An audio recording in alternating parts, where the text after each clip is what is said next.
সম্মানিত উপস্থিতি, সম্মানিত মুসল্লি বৃন্দ, আপনারা জানেন যে রমজান মাস একদম আমাদের নাকের ডগায় চলে এসেছে। আগামীকাল শনিবার 1 মার্চ আমরা হয়তোবা আল্লাহ চাহে তো আমরা রোজার নিয়ত করে সালাতুত তারাবি শুরু করতে পারবো ইনশাআল্লাহ, আল্লাহ যদি চাহে ইনশাআল্লাহ। সম্মানিত উপস্থিতি, এই জন্যই রমজান মাসের গুরুত্ব ফজিলত আমরা আসলে বলে বক্তব্য দিয়ে শেষ করতে পারি না, সম্ভব নয়। এত গুরুত্ব এবং ফজিলত আল্লাহ পাক রব্বুল আলামিন এই রমজান মাসে দিয়েছেন, যেখান থেকে আমরা কিছু কিছু বিষয় জানি এবং জানানোর চেষ্টা করি। আমি শুরুতেই একটি বিষয় আপনাদের ক্লিয়ার করে দেব, সেটি হলো রোজা, অর্থাৎ রমজানুল মুবারক মাস। এখানে সিয়াম বলা হয়। সিয়াম শব্দের অর্থ পানাহার থাকা, বিরত থাকা, অর্থাৎ আমরা যে অন্যায় অবিচার যে কাজগুলো হয় সমাজে, এগুলো থেকে আমরা বিরত থাকব। আর রমজান, র মিম ঝা, 3টে অক্ষর দিয়ে রমজান, রমজ শব্দের অর্থ হলো পুড়িয়ে দাও, জ্বালিয়ে দাও। এই রমজ দিয়ে জ্বালিয়ে দাও, পুড়িয়ে দাও। আমরা কি জ্বালাবো, কি পরবো? হয়তোবা ভাবতে পারি আমরা মানুষের বাড়িঘর জ্বালাবো, আগুন লাগাবো। না, আমাদের অন্তরের মধ্যে যে পাপ রাশি রয়েছে, যে দাগ রয়েছে, যে ক্রোধ রয়েছে, যে হিংসা রয়েছে, এগুলোকে আমাদের জ্বালিয়ে দিতে হবে, উৎখাত করতে হবে। কোনো অন্যায় যেন আমাদের কলিজার মধ্যে বসবাস করতে না পারে, আমাদের দেহের মধ্যে থাকতে না পারে, এই বিষয়গুলো খেয়াল রাখতে হবে। এটার নাম হলো রমজ। সম্মানিত উপস্থিতি, এই রমজান আল্লাহ পাক আমাদের একদিনেই দেন নাই। এটা দেওয়ার জন্য আল্লাহ পাক রব্বুল আলামিন 4টি স্টেপ নির্ধারণ করেছেন। কয়টি? 4টি। 4 ধাপেই রোজা ফরজ হয়েছে। নবী করিম সাল্লাল্লাহু আলাইহি ওয়াসাল্লাম, আল্লাহ পাক রব্বুল আলামিন তার উপর যে রোজা দিয়েছেন, 4টে স্টেপে রোজা দিলেন। 4 ভাগে আমরা রোজাকে পেয়ে গেলাম। হঠাৎ করে যদি রোজা দেওয়া হতো, মানুষের মধ্যে আবেগ থাকতো, মানুষের মধ্যে আক্ষেপ থাকতো। আমরা সারাদিন খাই, ঘোরাফেরা করি, হঠাৎ করে না খেয়ে থাকার বিধান মানতে কষ্ট হয়ে যাবে। এই জন্য 4 ভাগে রোজা দিলেন। 1 নম্বর রোজা আল্লাহ পাক রব্বুল আলামিন আমাদের শিক্ষা দিয়েছেন। আপনার আমার নেতা, বিশ্বনবী, বিশ্ব নেতা, এই নেতা সপ্তাহে 2 দিন করে রোজা রাখতেন। 1 নম্বর হলো সোমবার, 2য় নম্বর হলো বৃহস্পতিবার। প্রতি সোম এবং বৃহস্পতি আল্লাহর নবী রোজা রাখতেন এবং সাহাবায়ে কেরামরা আল্লাহর নবী রোজা রাখে দেখে দেখে তারাও রোজা রাখতো। এইভাবে প্রথম স্টেপে না খেয়ে থাকা, অর্থাৎ সিয়াম পালনের বিধান শুরু হয়ে যায়। সাহাবায়ে কেরামরা আল্লাহর নবীকে দেখে দেখে সকল সাহাবীরা সপ্তাহে 2টা করে রোজা রাখতেন, 2 ভাবে রোজা রাখতেন। এটা হলো প্রথম স্টেপ। 2য় স্টেপ ছিলেন বিশ্বনবী সাল্লাল্লাহু আলাইহি ওয়াসাল্লাম মক্কা থেকে হিজরত করলেন মদিনায়। মদিনায় যাওয়ার পর লক্ষ্য করলেন, প্রথম বছরে লক্ষ্য করলেন মদিনাবাসীরা তারা বছরে একটা রোজা রাখে। কয়টা? একটা রোজা রাখে। সেই রোজা হলো আশুরার দিনের রোজা। আশুরার রোজা তারা রাখতো। বিশ্বনবী প্রশ্ন করলেন, জিজ্ঞাসা করলেন, কেন তোমরা রোজা রাখো? তখন ইহুদি নাসারা এবং খ্রিস্ট ধর্মের অনুসারে যারা ছিল সকলে মিলে বলল, আমরা একটা রোজা রাখি, কারণ হলো আশুরার দিনে রোজা রাখি কারণ একটাই, সেটা হলো দুনিয়ার জমিনে একজন কাফির ছিলেন, সন্ত্রাস ছিলেন, যিনি অত্যাচারী ছিলেন, যার নাম হলো ফেরাউন। জোরে বলেন, কি নাম? ফেরাউন। আল্লাহ পাক রব্বুল আলামিন এই ফিরআউনকে আশুরার দিনে ধ্বংস করে দিয়েছেন, তার দলবল সহ তার গোষ্ঠীকে আল্লাহ পাক রব্বুল আলামিন নিপাত করে দিয়েছেন, পানির মধ্যে চুবায়া হত্যা করেছেন। এবং মুসলমান এবং আল্লাহওয়ালাদের আল্লাহ পাক রব্বুল আলামিন উদ্ধার করেছেন। আমরা জানতাম আল্লাহর পয়গম্বর মুসা আলাইহিস সালাম শুকরিয়া স্বরূপ এই আশুরার দিনে ফিরআউন ধ্বংস হওয়ার কারণে শুকরিয়া স্বরূপ তিনি বছরে এই দিনটাতে রোজা রাখতেন। আলহামদুলিল্লাহ বলেন। রোজা রাখতেন মুসা আলাইহিস সালাম, রোজা রাখতেন একটা, তার অনুসারীরা রোজা রাখতেন একটা। পরবর্তী সময় বিশ্বনবী দেখলেন যে এই একটা রোজা এখনো চলমান রয়েছে। মদিনাবাসী বললেন, আমরা আল্লাহর নবী মুসাকে স্মরণ করে ভালোবেসে আমরা তাকে স্মরণ রাখার জন্য মুসা নবীর জন্য একটা রোজা রাখি, এই একটা রোজা রাখি। আল্লাহর নবী সাল্লাল্লাহু আলাইহি ওয়াসাল্লাম তখন সাহাবীদেরকে বললেন, তোমরাও রোজা রাখা শুরু করে দাও।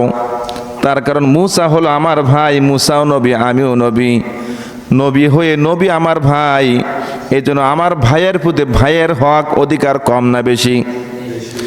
এই জন্য মুসা আলাইহিস সালাম আমার ভাই, ভাইয়ের প্রতি হক আমার বেশি, এই জন্য ভাইয়ের হক আদায় করার জন্য আমিও এই আশুরার রোজা রাখা শুরু করে দিলাম। সুবহানাল্লাহ। সাহাবায়ে কিরামদের বললেন, তোমরাও রাখো। তবে বিশ্বনবী বললেন, ইহুদিরা যেহেতু একটা রোজা রাখে, আমরা দুইটা রাখবো, 9 এবং 10 অথবা 10 এবং 11। এই জন্য আশুরার দিনে দুইটা রোজার বিধান ছিল এবং এটা ফরজ ছিল, তৎকালীন সময় ফরজ বিধান ছিল। সাহাবায়ে কেরামরা রোজা রাখতেন, নবী রাসূল সাল্লাল্লাহু আলাইহি ওয়াসাল্লাম তিনিও রোজা রাখতেন। ভাইয়ের আমার, এরপরে বন্ধুগণ দুই ভাবে হয়ে গেল। এরপরে রোজার বিধান চলে আসলো, ইয়া আইয়ুহাল্লাযীনা আমানু কুতিবা আলাইকুমুস সিয়াম কামা কুতিবা আলাল্লাযীনা মিন ক্বাবলিকুম লাআল্লাকুম তাত্তাকুন। এরপরে বন্ধুগণ আল্লাহ পাক রব্বুল আলামিন দ্বিতীয় হিজরি সনে এই আয়াত নাজিল করলেন, ইয়া আইয়ুহাল্লাযীনা আমানু, ওহে তোমরা যারা ঈমানদার বলে দাবি করো, কুতিবা আলাইকুমুস সিয়াম, তাদেরকে আমি কুতিবা দিয়ে দিলাম, আলাইকুমুস সিয়াম রোজা দিলাম, কামা কুতিবা আলাল্লাযীনা মিন ক্বাবলিকুম লাআল্লাকুম তাত্তাকুন, তোমাদের পূর্ববর্তী লোকের প্রতি রোজা দিয়েছিলাম তেমনি ভাবে তোমাদের প্রতি রোজা দিলাম, যাতে করে তোমরা তাকওয়াবান হতে পারো। সুবহানাল্লাহ বলেন। রোজা পরিপূর্ণভাবে ফরজ হয়ে গেল, রোজার বিধান চলে আসলো, একটি মাস রোজার বিধান চলে আসলো। এই আয়াতের ব্যাখ্যা অনেক লম্বা আছে, সামনের জমায় একটু আমি আলোচনা করব। আজকে আমি সারমর্ম যে বিষয়গুলো জানা প্রয়োজন এগুলো জানায় দিচ্ছি। বন্ধুগণ ভাইয়ের আমার, এক মাস রোজা ফরজ হয়ে গেল, কিন্তু ফরজ হওয়ার পরেও দেখা গেল একটা বিধান তখনও প্রবাহমান ছিল, চলমান ছিল। সেটা হলো আইয়ামা মাদুদাত, ফামান কানা মিনকুম মারিদান আও আলা সাফারিন ফাইদ্দাতুম মিন আইয়ামিন উখর ওয়া আলাল্লাযীনা ইউতীকুনাহু ফিদিয়াতুন তুআমু মিসকিন। আল্লাহু আকবার। আল্লাহ পাক রব্বুল আলামিন রোজা ফরজ করে দিয়েছেন, তবে একটা বিধান তখনও চালু ছিল, সেটা হলো যদি কেউ মনে করত ফিদিয়া, অর্থাৎ তৎকালীন সময়ে বড় লোক যারা ছিল, ধনাঢ্যবান ব্যক্তি যখন যারা ছিল, তারা নিজেরা রোজা রাখতো না, মিসকিন ফিদিয়া দিতেন, দিয়ে অন্যের দ্বারা রোজা করায় নিতেন। সবার প্রতি এক মাস রোজা ফরজ। যারা অসুস্থ হতো তারা একজন আর একজনের দ্বারা রোজা করে নিত, ফিদিয়া দিত। বড় মানুষ যারা ছিলেন, ধনাঢ্যবান ব্যক্তি যারা ছিলেন, তারা অসহায়দেরকে বলতেন তোমাদের টাকা দিয়ে দিলাম, এক মাস রোজা করে দিবা আমাকে। এই নিয়ম চলমান থাকলো। এইভাবে তিনটা নিয়ম আমরা দেখতে পাচ্ছি। প্রথমত আল্লাহর নবী অভ্যাস করিয়েছেন, দ্বিতীয়ত আশুরা রোজা ছিল, তৃতীয়ত হলো এই যে ফিদিয়া দিয়ে রোজা পার করে নেওয়া। এই যে বিধানটা চলমান থেকে গেল, আল্লাহ পাক রব্বুল আলামিন এই আইনকে রহিত করে দিলেন পরের আয়াত দিয়ে। আল্লাহ পাক রব্বুল আলামিন পরের আয়াত বললেন, শাহরু রমাদানাল্লাযী উনজিলা ফীহিল কুরআনু হুদাল লিন্নাসি ওয়া বায়্যিনাতিম মিনাল হুদা ওয়াল ফুরকান।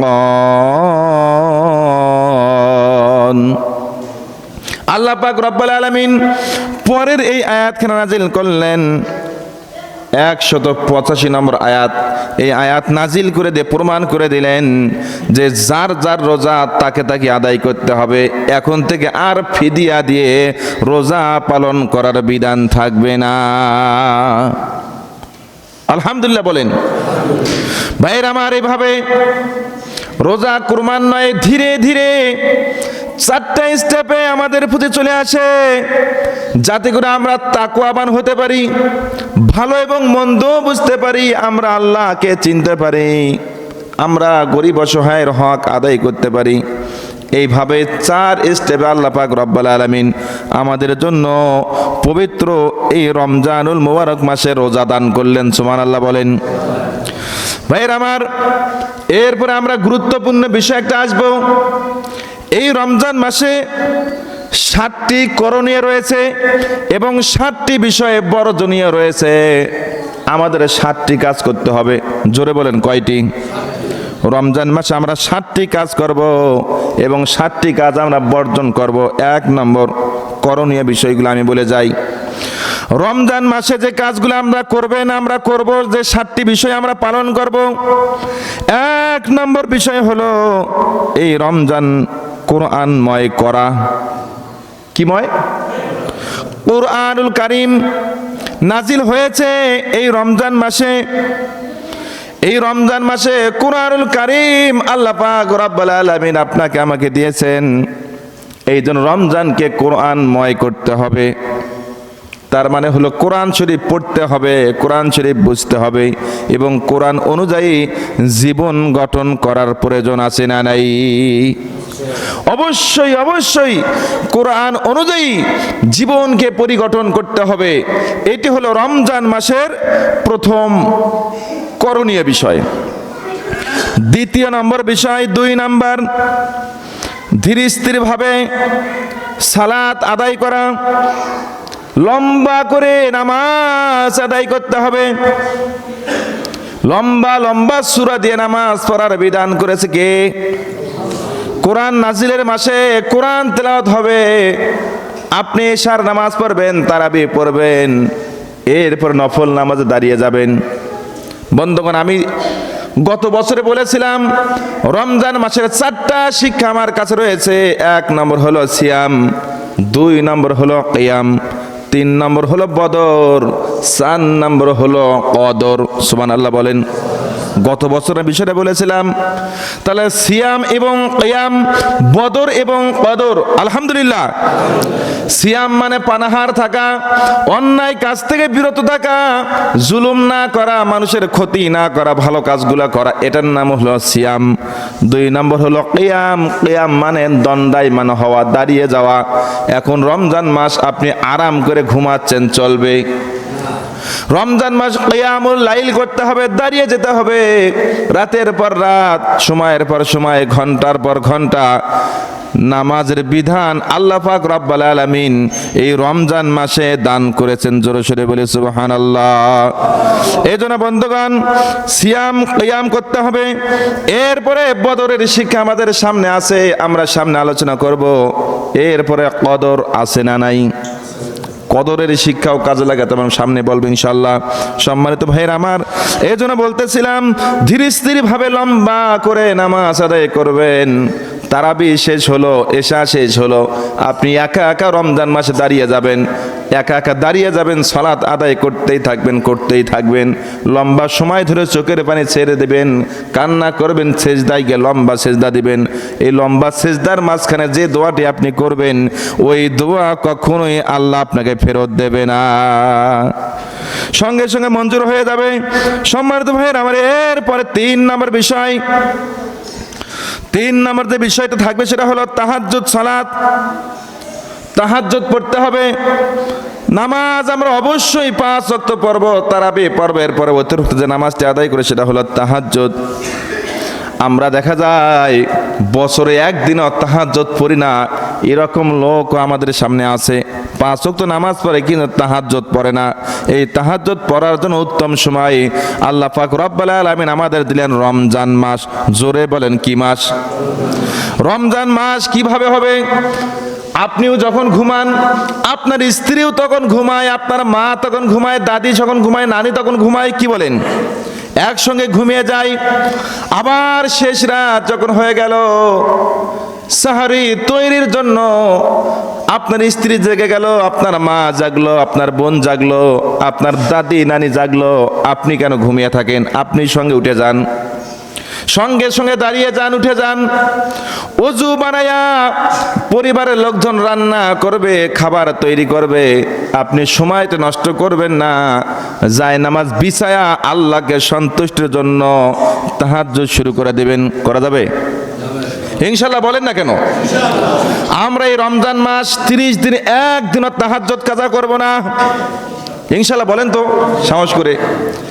আমরা সকলে নিয়ত করলাম এই রমজান মাসে একদিনও তাহাজ্জুদ কাজা করব না, প্রতিদিন তাহাজ্জুদ পড়ব, শেষ রাতে জাগবো, তাহাজ্জুদ পড়ব, একটি মাস মজা করে কাটাবো ইনশাআল্লাহ। এরপরে 4 নম্বর বিষয়টা যেটা আমরা করণীয়, এটা হলো মুক্ত হস্তে দান করতে হবে। কি হস্তে? মুক্ত হস্তে দান করবেন। দানের বারাকা এই রমজান মাসে দিয়েছেন কে? আল্লাহর নবী সাল্লাল্লাহু আলাইহি ওয়াসাল্লাম বলেছেন, অন্য মাসে 1 টাকা দান করলে 1 টাকার সওয়াব, রমজান মাসে 1 টাকা দান করলে 70 টাকার সওয়াব দেবে কে? 1 টাকাই দান করলেন কিন্তু সওয়াব পেলেন 70 টাকা দেওয়ার। এই জন্য দান করার জন্য উত্তম সময় হলো রমজানুল মুবারক মাস। এই জন্য দান বেশি বেশি না কম কম? আমরা নিয়ত করতে পারি প্রতিদিন কমপক্ষে 10টি করে টাকা দান করব, কমপক্ষে 10টি করে টাকা দান করব প্রতিদিন, এমন নিয়ত করা যাবে কি? যাবে না? আমরা খুচরা টাকা কিছু পকেটের মধ্যে নিয়ে ঘুরবো, যখন যাকে পাবো সেখানে দিয়ে দেব, মসজিদে দেব, মাদ্রাসায় দেব, এমন নিয়ত যদি করতে পারেন আল্লাহ পাক রব্বুল আলামিন আপনার আমার জীবনের গুনাহগুলো মাফ করতেও পারেন। ভাইয়ের আমার, এই জন্য আমরা চেষ্টা করব, নিয়ত করব, এই রমজান মাস বরকতময় মাস, গুরুত্বপূর্ণ মাস, আমরা হেলায় ফেলায় কাটাতে চাই না ইনশাআল্লাহ। বলেন। এই জন্য মুক্ত হস্তে দান করব, প্রতিদিন কমপক্ষে 10টি করে টাকা আমরা অন্যকে দিয়ে দেব, যাতে করে অন্যরা সুযোগ পায় এবং ইফতার সাহারি করার সুযোগ পায়, ভালো ভালো খাবার খাইতে পারে। এরপরে বন্ধুগণ, 5 নম্বর আমি যে বিষয়টি বলবো সেটা হলো লাইলাতুল কদর তালাশ করতে হবে। লাইলাতুল কদর তালাশ করতে হবে, আমাদের চেষ্টা করতে হবে। লাইলাতুল কদর আল্লাহ পাক রব্বুল আলামিন কখন দিবেন, কোন অবস্থায় দিবেন, তালাশ করার জন্য আকাঙ্ক্ষা নিয়ে থাকবেন। কখনোই ঘরে বসে থাকবেন না, আমরা টেনশন নিয়ে থাকবো লাইলাতুল কদর পাওয়ার জন্য, আল্লাহকে সন্তুষ্ট করার জন্য। এরপরে বন্ধুগণ, 6 নম্বর যে বিষয়টি সেটা হলো সম্ভব হলে ইতিকাফ আমরা করব। কি করব? ইতিকাফ। আমরা দেখি যখন 20 রোজা হয়ে যায়, ইতিকাফের জন্য লোক খুঁজতে হয়, ইতিকাফের জন্য চাপ দেওয়া লাগে।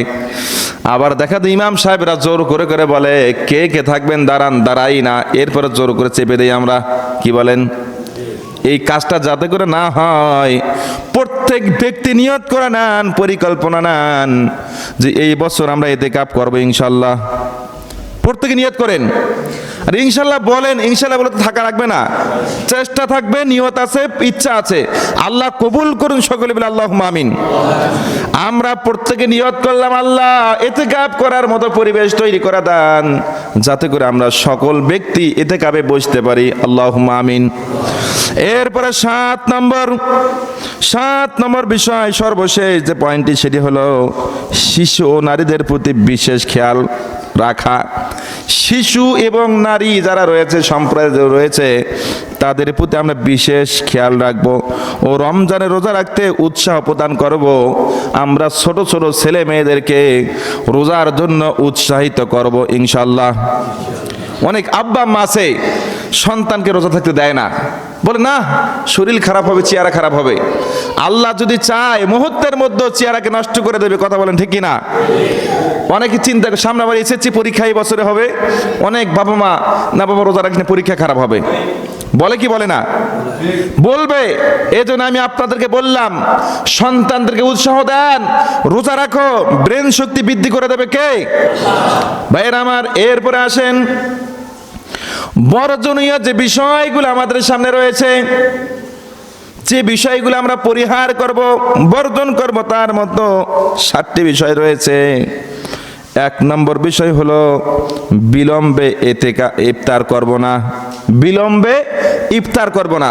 ইফতারের সময় হয়ে গেছে, তাও বসে থেকে আরো 2 মিনিট যাক, পরেই খাই, এই কাজটা করা যাবে না। সময় হয়েছে, আমরা ইফতার করবো ইনশাআল্লাহ বলেন। 2 নম্বর কটু কথা, অর্থাৎ গালি, খারাপ ফায়সা কথা বলবো না, কটু কথা বলবো না, কাউকে গালি দেব না। আমরা কথা বলবো সত্য এবং ভালো কথাগুলো বলবো, খবরদার মুখ দিয়ে যাতে করে ফায়সা কথা বের না হয়, খেয়াল রাখবো। 3 নম্বর মিথ্যা বলা যাবে না। মিথ্যা কথা একদম পরিহার করে দেন। আজ এবং এখন থেকে নিয়ত করেন, পরিকল্পনা করেন, আমরা জীবনে যদি মিথ্যা কথা বলেও থাকি, অন্যায় পথে চলেও থাকি, নিয়ত করলাম জীবন যাবে তবু মিথ্যা কথা বলবো না। নিয়ত করা যাবে না? আমি সহ নিয়ত করলাম যে আজ থেকে আর মিথ্যা বলবো। আলহামদুলিল্লাহ বলি। ভাইয়ের আমার বক্তব্য অল্প জন্য দিচ্ছি। এরপরের বিষয়টা হলো আল্লাহর নবী সাল্লাল্লাহু আলাইহি ওয়াসাল্লাম জানায়া দিলেন অপচয় করা যাবে না। বিশ্বনবী সাল্লাল্লাহু আলাইহি ওয়াসাল্লাম বলেছেন ইন্নাল মুবাজ্জিরিনা কানু ইখওয়ানা শায়াতিন, অর্থাৎ অপচয়কারী হলো শয়তানের ভাই। জোরে বলেন কার ভাই? যারা অপচয় করে, অন্যায়ভাবে অপচয় পথে চলে, সময়কে নষ্ট করে, যারা অর্থকে নষ্ট করে, যারা খাবার নষ্ট করে এবং বিভিন্ন বিষয়কে অপচয় করে ফেলে, আল্লাহর নবী বললেন তারা হলো শয়তানের ভাই। এই জন্য অপচয় যারা করে তাদের সঙ্গে আমাদের কোনো সম্পর্ক, আমরা অপচয় করব না ইনশাআল্লাহ। এরপরে 4 নম্বর, রিয়া বা লোক দেখানো ইবাদত করব না। রিয়া বোঝেন? রিয়া লোক দেখানো, অহংকারী, মানে প্রদর্শন ইচ্ছা। যে নামাজ পড়লাম, তারাবি পড়লাম, লম্বা করে তারাবি আমার মানুষকে জানান দেই যে আমি নামাজ পড়ি, আছে না নাই? রোজা রাখতেছি কিন্তু নিজের বাঁচার জন্য নয়, মানুষকে দেখানোর জন্য রোজা করতেছি, চলবে? চলবে না। সম্মানিত ভাইয়ের আমার, এই জন্য লোক দেখানো কোনো ইবাদত আমরা করব না, মানুষকে খুশি করার জন্য করব না, কাউকে দেখানোর জন্য করব না। আবার এমন কাজ আমরা করে থাকি যে সবার চাইতে আমার ইফতারটা সব চাইতে বড় হবে, আছে না নাই? বিশাল করে ইফতার করতে মানুষকে দেখায় যে আমারটা, আমি এলাকার মাতবার মানুষ, আমারটা যদি বড় না হয় তাহলে কি হলো? এই জন্য হুজুর চিন্তা ভাবনা